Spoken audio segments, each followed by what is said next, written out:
Papež Frančišek je brezdomcem, ki so 28. aprila zvečer v gledališču Brancačo v Rimu odigrali predstavo z naslovom Če ne bi bilo zate, poslal posebno video sporočilo.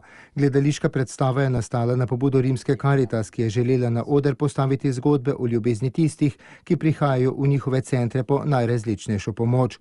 Sveti oče je igralce spodbudil, naj ne izgubijo upanja in zaupanja, saj jih Bog ljubi. Nocoj boste vi iz gledališkega odra naredili kraj, odkoder boste posredovali dragocen nauk o ljubezni, potrebi po drugem, solidarnosti o tem, kako se v težavah najde očetova ljubezen, je zatrdil papež.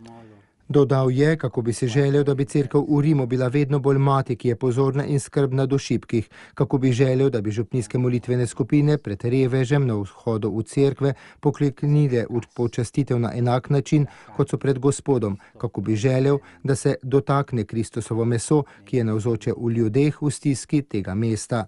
Papež je brezdomcem zatrdil še, da ne predstavljajo bremena. Vi za nas niste breme, ste bogastvo, brez katerega so naši poskusi, da bi odkrili Gospodovo obličje, zaman. Grazie.